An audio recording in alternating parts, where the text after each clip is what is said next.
Angie with Farrell's. I am going to run you through a typical stretching routine that we would do during the warm-up of a kickboxing routine.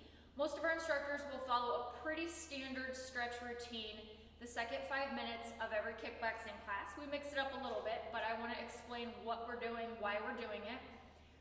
You don't want to stretch a whole lot before a workout because that can actually weaken the muscles, but we do want to stretch a little bit to prevent injury. So when we do a stretch during a workout, that's just injury prevention. After the workout, when your muscles are warm, that's the best time to work on flexibility. Now, your goal does not need to become as flexible as humanly possible. You know, we don't need you to be that gymnast who can do the splits or palm the floor when you're touching your toes. As long as you are flexible enough to do the things that you want to do, that's what we're looking for, all right? So typically, the 5-minute stretch that we do in kickboxing, we're gonna start from the top of our head and work our way down. We're gonna start rolling that neck a little bit. Sometimes we can hold some tension in our neck as we're stretching. Then we'll move to chest. So a couple stretches we'll do is hands out wide, squeeze those shoulder blades behind you and open up your chest. You might have instructors that have you do a push-up stretch, so hold it, pulsing it a little bit. You never want to bounce when you do a stretch, but hold it for a pause. Then we're going to work shoulders. So right arm across, thumb down, and you want to make sure you're keeping your shoulder away from your ear as we do this stretch. And then the other side. We're going to work tricep stretch. The back of our upper arm, you're going to reach your hand up and then back behind your head, and you're going to push back with your opposite hand, and you're trying to stretch that muscle.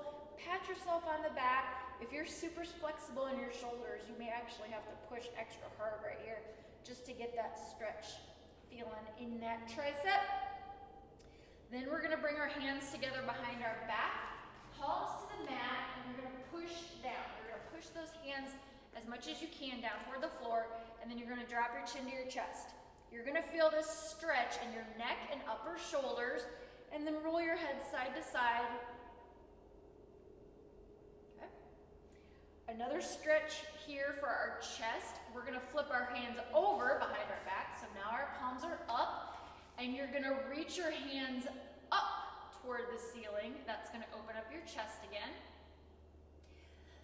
Then we'll bring our hands forward. We're going to stretch our back now. So pushing your hands toward the mirror, round your back, suck in your tummy and tuck your chin. And then we'll do a variation of coming side to side where you're going to pivot on those back toes as you stretch side to side, getting that twist in. You're going to feel that in your back and in your obliques, your side muscles. Then we're going to start working on lower body. Wide stance, it doesn't have to be super wide, whatever's comfortable for you. We're going to come down to a center stretch.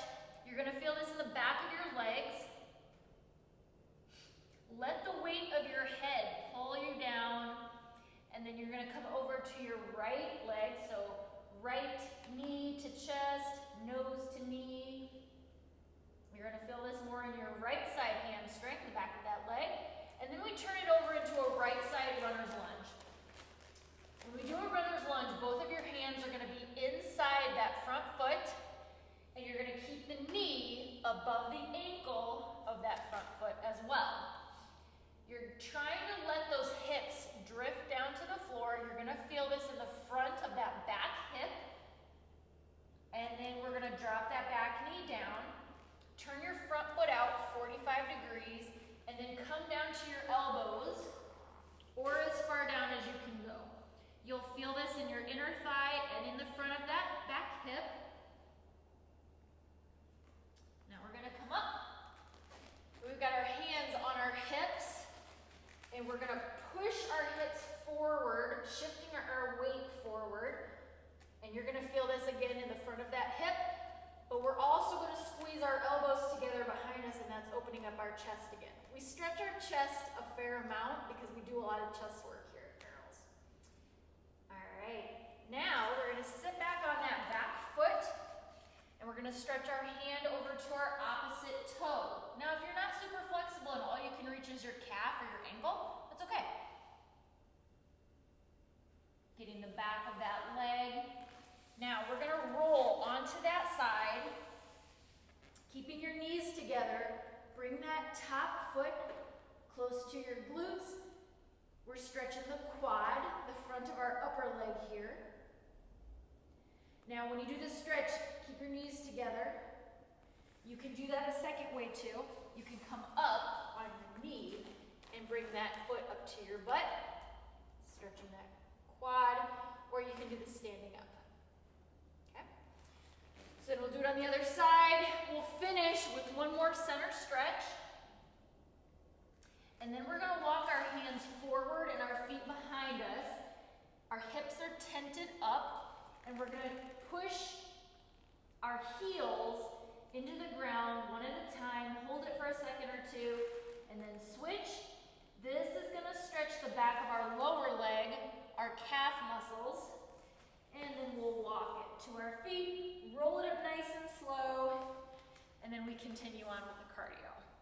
If you want a little bit deeper of a stretch routine, in our Dropbox account, we have a 10-minute and a 30-minute stretch routine that you can do for after class.